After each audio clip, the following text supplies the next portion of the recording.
Est-ce que vous nous entendez bien? Oui, Super, merci. Est-ce que vous voyez mon écran également? oui. Ah, ben parfait, mais parfait. Alors, bonjour tout le monde. Donc, Céline Maté, responsable d'unité prestation. Je suis en compagnie d'Yvon Bouvier qui va également se présenter. Donc, Yvon Bouvier, conseiller technique territorial au service d'action sociale. Et normalement, nous avons un intervenant de l'UDAF qui va arriver pour vous présenter l'outil Odissa. Alors, je vais faire entrer tout le monde. Et c'est parti. Donc, vous en avez l'habitude. Donc, le webinaire partenaire du mois de décembre 2025. Donc, décomposé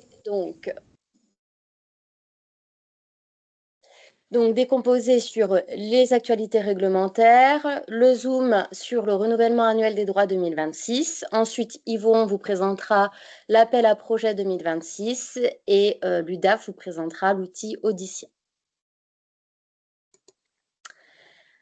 Alors, l'actualité réglementaire de ce mois de décembre 2025. Donc, il y a plusieurs sujets. Excusez-moi, on vous voit vous à l'écran, mais on ne voit pas votre écran. Enfin, on ne voit pas ce que vous présentez. Ça ne défile pas en tout cas. On partage. On est toujours. Alors, ouais, bon, allez, on va. Hop. On ne voit pas vos partages de documents. Ouais, alors, hop. Et là, vous voyez quelque chose? Vous voyez là? Bah non. Toujours pas? Pourtant, je partage. Hein. Moi, je vois. Vous me voyez, mais est-ce que vous voyez l'écran que je Oui, partage? oui, moi, je vois votre écran. Ah, super. Donc, c'est le temps que ça arrive chez vous, alors. Bon, donc, c'est tout bon. Hop. Donc, cette actualité donc, de décembre 2025 qui est assez riche, donc avec l'entrée en vigueur ce jour même du droit CMG pour les enfants en résidence alternée, on le verra en détail, la prime exceptionnelle de fin d'année 2025, les contrôles annuels de ressources comme chaque année, on va faire un zoom aussi sur les jeunes majeurs qui sortent de l'ASE, un bilan de la VVC après 2 ans d'existence de cette prestation, et justement, il y a une nouvelle téléprocédure pour la VVC. Je vous parlerai également des 10 ans de la charte de la laïcité, du programme de prévention des indus et, comme d'habitude, des prochains rendez-vous allocataires. Donc, bah alors par contre, pour moi, c'est pas assez gros. Alors...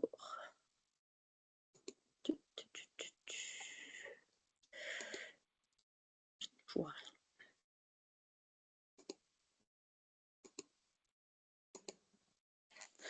Tu vas voir, toi. Donc, vous n'êtes pas sans savoir qu'au 1er septembre 2025, donc, il y a eu la réforme donc, du complément libre choix de mode de garde avec la refonte du mode de calcul du complément libre choix de mode de garde. Et là, en fait, la dernière partie de la réforme, c'est la mise en place du complément libre choix de mode de garde pour les parents dont les enfants sont en résidence alternée.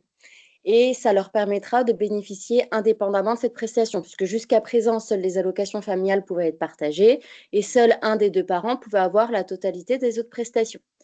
Donc là, à compter d'aujourd'hui, donc partage des allocations familiales, donc les autres prestations seront toujours pour un des deux parents. En revanche, chacun des parents aura le droit au complément libre choix du mode de garde. Donc, exemple, le parent A perçoit 200 € de CMG avant le 1er décembre. Ce montant n'est pas partagé avec le parent B. À compter du 1er décembre, le parent A conservera ses 200 € de CMG puisque les droits sont indépendants et le parent B percevra un montant calculé selon sa propre situation. Donc, chacun des parents des enfants en résidence alternée pourra bénéficier du complément libre choix de mode de garde en fonction de son propre besoin.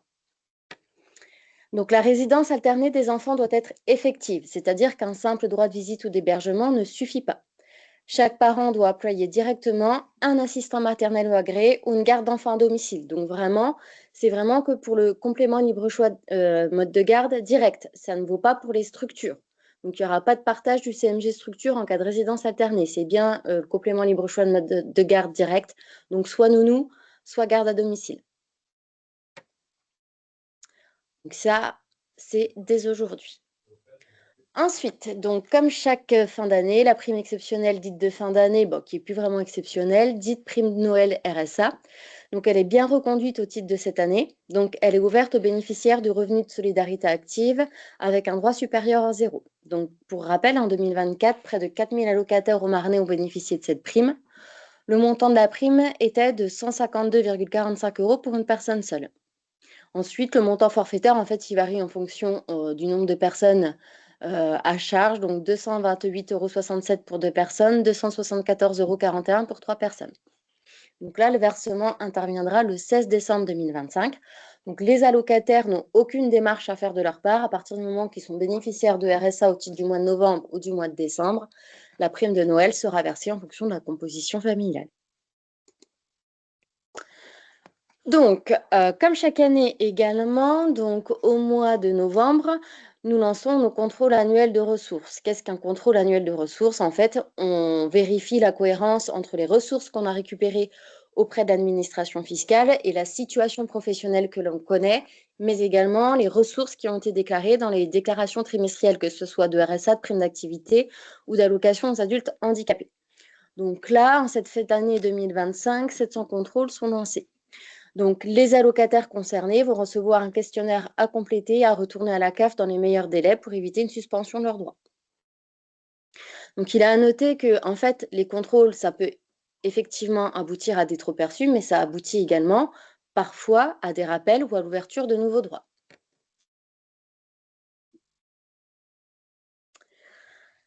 Alors, l'allocation de rentrée scolaire pour les jeunes majeurs sortant de l'aide sociale à l'enfance. Donc, afin de favoriser l'accès des jeunes majeurs sortant de l'aide sociale à l'enfance à leur pécule constitué à partir de l'allocation de rentrée scolaire, une campagne d'information a été réalisée par la CAF fin octobre. Pour rappel, pour les enfants placés, l'ARS, elle est consignée auprès de la Caisse des dépôts et des consignations. Sauf qu'on s'est aperçu que les enfants, quand ils atteignent 18 ans, ils ne vont pas réclamer l'ARS, enfin ce pécule constitué auprès de la Caisse des dépôts et des consignations. En effet, bien que ce dispositif, donc, qui est géré par la Caisse des dépôts et des consignations, leur permette de disposer d'un capital à la majorité ou avant en cas d'émancipation, le recours demeure actuellement faible. La plupart des jeunes ignorent l'existence de ce droit. Moins de 50% des jeunes demandent ainsi à bénéficier de ce pécule. Donc, pour rappel, depuis 2016, les allocations de rentrée scolaire attribuées aux enfants placés sont consignées par la Caisse des dépôts jusqu'à leur majorité. En 2024, plus de 50 000 allocations de rentrée scolaire concernant des enfants confiés à l'aide sociale à l'enfance ont ainsi été déposées au niveau national sur un compte bloqué à la Caisse des dépôts pour un montant total de 51,6 millions d'euros. La gestion de ces fonds est assurée par la Caisse des dépôts, mais la restitution n'est pas automatique. En fait, les jeunes, ils doivent faire une démarche. Donc, les jeunes peuvent demander donc la restitution de leur ARS auprès de la Caisse des dépôts via une démarche en ligne. Donc, en fait, via cette démarche en ligne, ils doivent fournir une copie de leur pièce d'identité en cours de validité, un relevé d'identité bancaire et la copie intégrale de leur acte de naissance. Ils disposent d'un délai de 30 ans pour exercer ce droit à compter de leur majorité ou émancipation. Donc, du coup, vu qu'on s'est rendu compte que les jeunes ne font pas cette démarche, il y a eu une campagne d'information qui a été réalisée donc, auprès de ces jeunes que l'on connaissait placés et qui ont atteint 18 ans pour leur dire de bien penser à aller réclamer leur pécule auprès de la CDC. Alors, le bilan de la VVC, donc l'aide d'urgence aux victimes de violences conjugales, donc après 2 ans d'existence. Donc, la loi 2023-140 du 28 février 2023 a créé l'aide universelle d'urgence pour les victimes de violences conjugales, qui a pour objet de soutenir les victimes en leur garantissant les conditions financières nécessaires pour se mettre à l'abri et prendre un nouveau départ. La loi est entrée en vigueur au 1er décembre 2023. L'aide s'adresse à toute personne, qu'elle soit locataire ou non, victime de violences conjugales commises par le conjoint, le concubin, le partenaire du PACS. Il y a obligatoirement une pièce justificative qui doit attester des violences, donc un dépôt de plainte, une ordonnance de protection, etc. La CAF s'engage au versement rapide de l'aide, donc dans un délai de 3 jours ouvrés à compter de la complétude du dossier pour les demandeurs déjà allocataires ou dans un délai de 5 jours ouvrés pour les demandeurs non allocataires. Et depuis donc lundi dernier, un parcours usager sur les pages locales du CAF.fr a également été mis en place pour les victimes de violences conjugales. Bonjour, monsieur.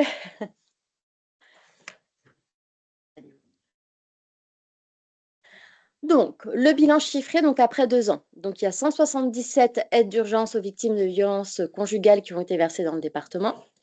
Donc, 172 femmes et 5 hommes ont bénéficié de cette prestation. 137 937,94 € ont été versés au titre de la VVC en Haute-Marne pour un montant moyen d'aide de 846,95 €. Le montant de l'aide, il n'est pas forfaitaire. En fait, il est calculé en fonction des ressources de la personne qui le demande. Le délai moyen de versement de l'aide est de 2 jours, avec 82% des demandes prises en charge en moins de 2 jours.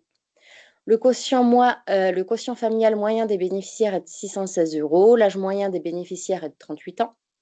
35% des bénéficiaires n'avaient pas d'enfants à charge parce qu'effectivement, la prestation peut être versée même s'il n'y a pas d'enfants à charge sur le dossier. 94% des bénéficiaires sont isolés au moment du versement de la VVC parce que la demande de la VVC, vous pouvez également la déposer tant que vous êtes encore en couple. Justement, ça va vous permettre de quitter le domicile conjugal. 42% des bénéficiaires étaient en activité professionnelle salariée ou indépendante lors de l'étude de la demande.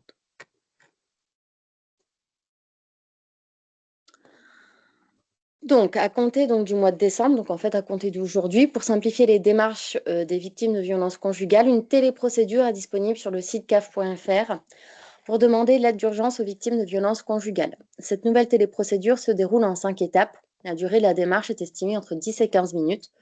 L'usager doit fournir les éléments suivants, donc forcément un justificatif qui témoigne des violences, un RIB sécurisé et également faire la demande en ligne. La locataire est invitée à renseigner les informations suivantes: l'adresse postale, les coordonnées bancaires, la confirmation de la situation familiale, y compris les éventuelles personnes à charge, les ressources perçues le mois précédant la demande, l'un des justificatifs mentionnés ci-dessus. En fin de téléprocédure, un récapitulatif est proposé à l'usager mentionnant le montant estimatif de l'aide et un éditorial rappelant les règles de sécurité. En effet, le récapitulatif de la démarche n'est pas visible sur l'espace personnel pour ne pas être accessible par la personne figurant sur le document attestant de la situation de violence, puisque, en fait, vu que vous pouvez faire la demande tant que vous êtes encore en couple, en fait, il ne faut pas que la demande d'AVVC soit présente sur le compte allocataire, que le conjoint ne la voit pas, en fait. Alors, la charte de la laïcité, donc, fête ses 10 ans.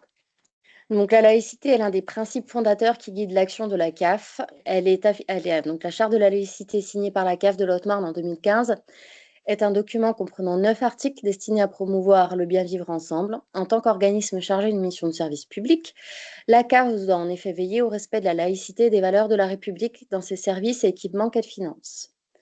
La charte est ainsi apposée dans les accueils de la CAF et chez tous les partenaires financés par l'organisme. Ce document est en effet intégré dans toutes les conventions financières liant la CAF à un partenaire.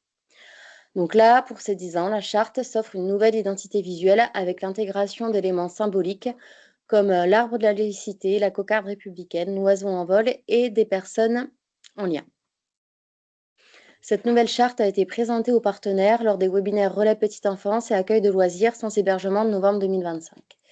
Il n'y a pas de modification en revanche sur le contenu de la charte, c'est juste son visuel qui est changé. Alors, la prévention des indus pour sécuriser le versement du juste droit. Donc, la CAF de la Haute-Marne, elle renforce sa démarche de prévention des indus en plaçant le versement du juste droit au cœur de son action. Cette approche repose sur un principe clé des déclarations fiables et régulières de la part des usagers. L'objectif est d'éviter les erreurs en amont, simplifier les démarches et limiter les difficultés financières pour les familles. Donc, pour prévenir les indus, que fait-on ? On informe et on accompagne davantage. Donc, pour fiabiliser les déclarations dès la première demande, la CAF mise sur une information plus claire sur les obligations déclaratives.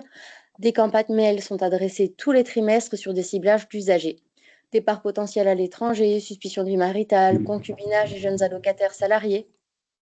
Près de 800 mails.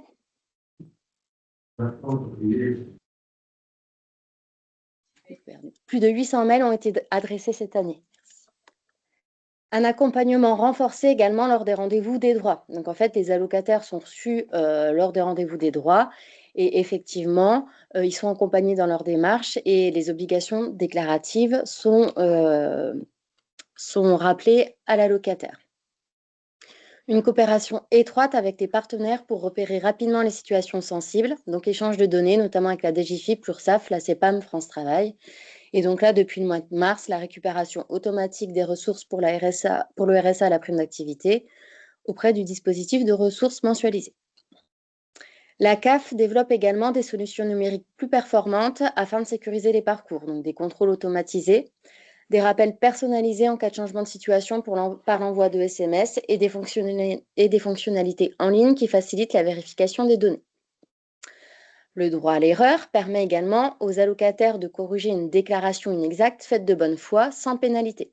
Cela facilite la régularisation rapide des situations tout en sécurisant le droit.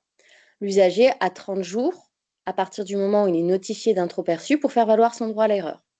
Quoi qu'il en soit, toute somme perçue par erreur doit être remboursée.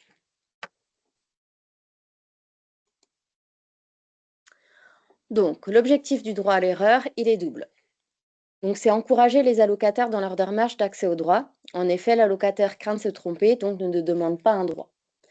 Deuxième objectif du droit à l'erreur, c'est accompagner les allocataires dans leur démarche. C'est l'objectif notamment du programme de prévention des indus. J'aide l'allocataire à comprendre ce que la CAF attend de lui en termes de déclaration. Donc en fait, ce qu'il y a à savoir, c'est lorsqu'on notifie un trop perçu à l'allocataire, il est systématiquement appelé, donc pour lui expliquer les raisons du trop perçu. Et justement, c'est vraiment une démarche donc proactive de lui expliquer son indu et de lui rappeler ses obligations déclaratives pour qu'il ne répète pas cette erreur.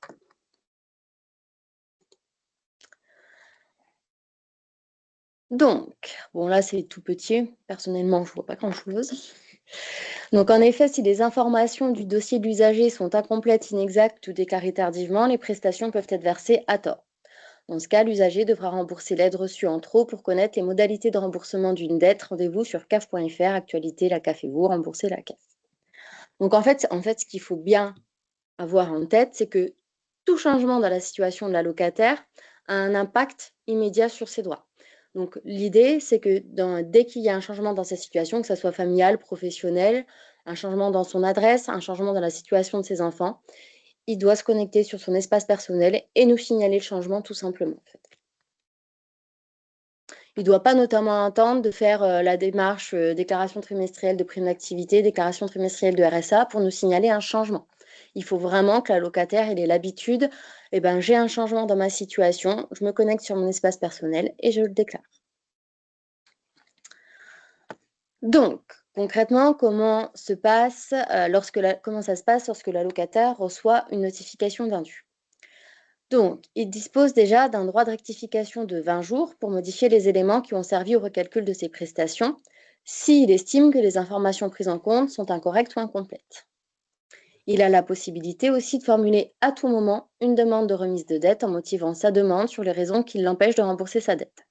Cette démarche signifie que l'usager, par contre, est d'accord avec la régularisation opérée par l'organisme.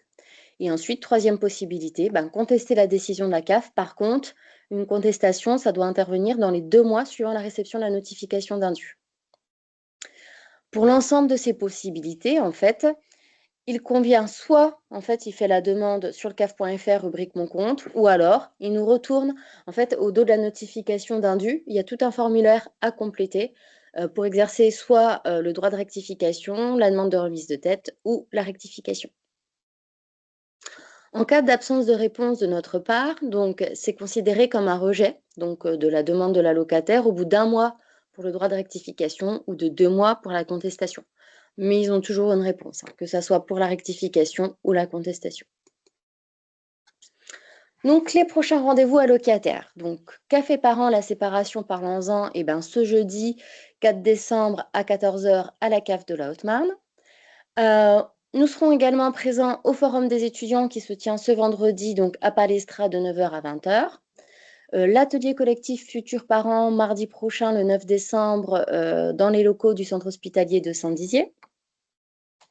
La remise du prix du concours Jeunes Sécurité Sociale, Liberté, Égalité, Fraternité au lycée Bouchardon, jeudi 11 décembre. Les ateliers d'accompagnement des nouveaux bénéficiaires donc de RSA animés par la CAF, la CEPAM et le conseil départemental, donc pour le siège de la CAF à Chaumont le mardi 16 décembre et à l'antenne de Saint-Dizier, donc dans les locaux partagés CAF-CEPAM le jeudi 18 décembre. Et enfin, le prochain webinaire partenaire, ce sera en 2026, ce sera le 5 janvier.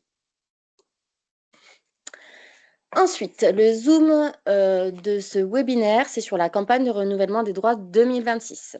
Parce qu'on pense déjà en 2026. Donc là, en fait, on vient de récupérer, donc c'était le week-end dernier, auprès des impôts, les ressources de l'année N-2. Donc du coup, pour calculer les droits de 2026, ce sera les ressources 2024, pour le renouvellement des droits ou le calcul des nouveaux droits. Donc, elle est nécessaire, cette opération, pour le calcul de toutes les prestations soumises à condition de ressources.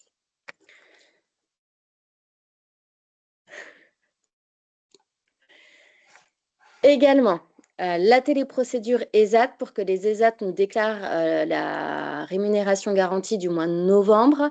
Donc, elle est également ouverte depuis le mois de décembre. Donc, ça, c'est obligatoire pour le recalcul des droits à l'allocation aux adultes handicapés au 1er janvier 2026 pour les personnes qui sont en ESAT. Et du coup, Yvon, c'est à toi de jouer pour l'appel à projet partenaire 2026. Après tout ça, ça va être rafraîchissant. Donc, allons-y. Donc, la CAF a décidé cette année de lancer un appel à projet en avance par rapport aux années précédentes, puisque les années précédentes, ces appels à projets étaient plutôt lancés en janvier ou février, de façon à pouvoir organiser une dernière commission d'action sociale avant les nouvelles élections qui concernent les partenaires d'action sociale.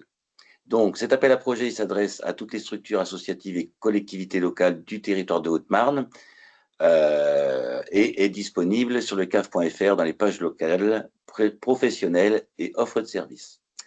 Alors, ce document, il présente les diverses modalités d'intervention de la CAF de la Haute-Marne qui visent à accompagner les projets développés en faveur des publics enfants, jeunes, familles et habitants qui relèvent des champs de compétences de l'action sociale, à savoir la petite enfance, la jeunesse, donc les accueils de loisirs et les accueils de jeunes, la parentalité et l'animation de la vie sociale.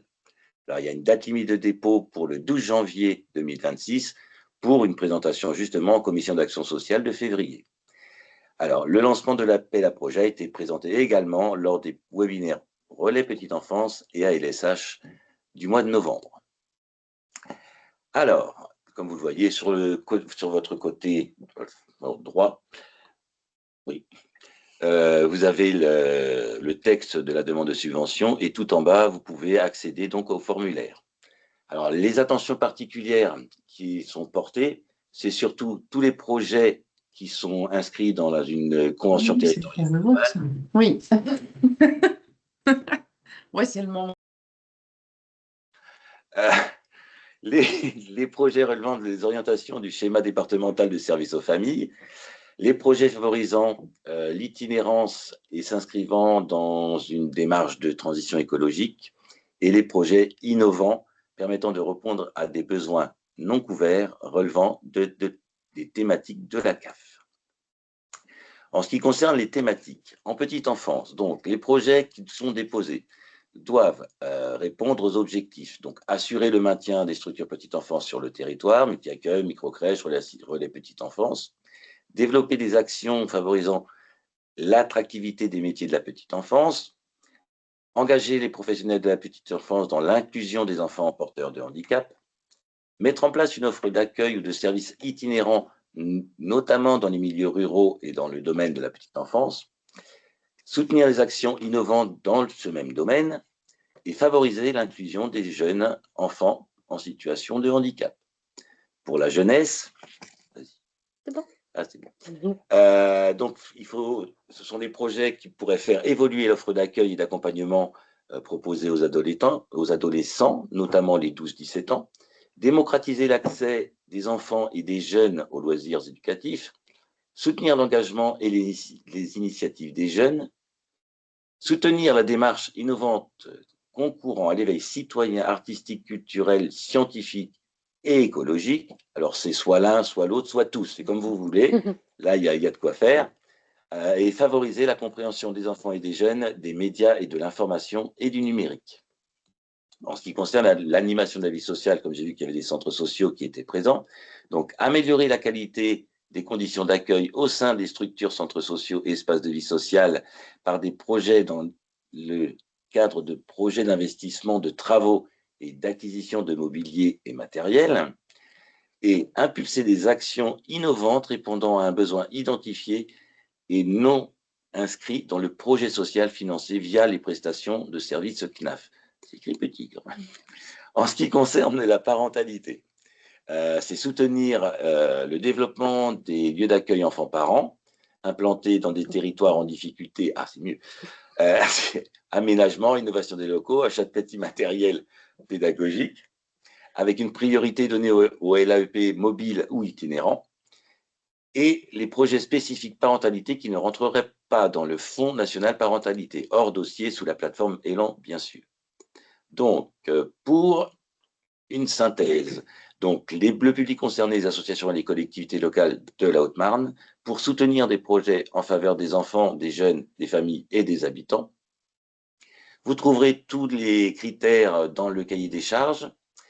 Alors, la date de limite de dépôt, c'est le 12 janvier 2026 pour un examen en commission d'action sociale en février. Alors, pour le financement, ce sera toujours dans la limite du budget disponible de la CAF. Et une fois que vous utiliserez le dossier de demande d'aide financière, vous l'envoyez à actionsociale@caf52.caf.fr. Je vous remercie. C'est à vous, monsieur. Alors, je ne sais pas si on vous voit bien. C'est parfait. Bonjour à tous, donc, je suis Cyril Delarue, je suis le directeur général de l'UDAF 52 et je souhaitais vous présenter aujourd'hui une application qui a été développée en lien avec la CAF, qui est une application qui a vocation à vous servir à tous d'outil de soutien à la parentalité. Elle s'appelle Odyssia, en référence à l'Odyssée et considérant que la parentalité est un voyage. L'année dernière, la CAF a confié à l'UDAF la mission de coordination et d'animation des actions de soutien à la parentalité du territoire. Donc, Odyssia est née avec une volonté de centraliser, de rendre visible et de valoriser l'ensemble des actions et initiatives locales qui sont développées. Elle est pensée pour les familles et principalement pour les familles. Les objectifs sont informer les parents sur les actions locales de soutien, donner accès à des contenus fiables. On a tous en tête que dès lors qu'on a besoin d'une réponse aujourd'hui, on va facilement sur Internet sans véritablement aller rechercher la source qui nous donne l'information. Là, on servira principalement de relais sur des informations officielles qui seront issues des sites de la CAF, de la CPAM, etc. Essayer de simplifier, d'unifier l'accès aux ressources pour les parents, plutôt que de devoir se connecter sur 50 sites. On peut aller sur cette appli et trouver des informations qui sont des informations simples. On a fait en sorte que cette application soit simple. Merci. Qui est juste donc en 3 onglets. Un onglet d'accueil qui donne les grandes étapes de la parentalité et un fil d'actualité. Un onglet s'informer qui va permettre une recherche par thématique, et puis un onglet annuaire qui sera géolocalisé, qui permettra de savoir auprès de chez soi si des actions de soutien à la parentalité existent et par qui elles sont assurées. On cherche à faire en sorte que cet outil soit vivant et complet. Le plus compliqué, ce n'est pas de la créer, le plus compliqué, c'est de la faire vivre. Donc, on va avoir besoin de chacun d'entre vous de manière à pouvoir faire en sorte que l'UDAF alimente de façon très régulière cette application. À la fin de l'année 2024 et au début de l'année 2025, avec mes collègues, on a rencontré tous les acteurs de la parentalité, en tout cas qui étaient financés dans le cadre des REAP. On reprendra des réunions territoriales en début d'année 2026 de manière à vous présenter plus particulièrement cette application et puis de voir avec vous comment on peut travailler à son alimentation. Elle est déjà téléchargeable sur Apple Store et Play Store. Elle est évidemment gratuite. En lien avec la CAF, on vous communiquera des flyers de communication que vous pourrez diffuser aux parents, puisque ce sont les principaux bénéficiaires de cette application. Merci. Est-ce que vous avez des questions par rapport à ce webinaire ou autre?